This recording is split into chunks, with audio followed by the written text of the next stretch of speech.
నమస్కారం, మీరు చూస్తున్నారు HN9 టీవీ. బలిజ కాపు తెలుగు అన్నదాన సత్రం ఆధ్వర్యంలో నూతన క్యాలెండర్ను సంఘ అధ్యక్షులు గోసెట్టి పిల్లనారాయణ, శ్రీరాములు రాయల్, బొల్లు రామ్మోహన్ రాయల్, డాక్టర్ సుబ్బరాయుడు సిద్దయ్య, సేగినేని రమణయ్య, సింగంశెట్టి గుమ్మటయ్య, రాయల్ శీలం సింగరయ్య, రామ్మోహన్ రాయల్ సోమవారం స్థానిక బలిజ కాపు తెలగ అన్నదాన సంఘ నందు క్యాలెండర్ను ఆవిష్కరించారు. అనంతరం వారు మాట్లాడుతూ అన్నదాన సంఘం అభివృద్ధికి సంఘ సభ్యులు చేస్తున్న కృషి అభినందనీయమన్నారు.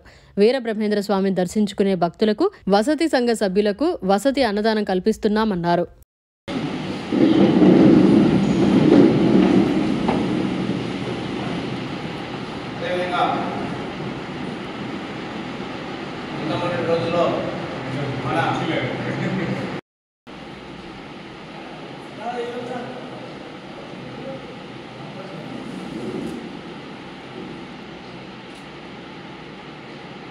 మరిన్ని అప్డేట్స్ కోసం మన HN9 టీవీ ఛానల్ ని సబ్స్క్రైబ్ చేసుకోండి.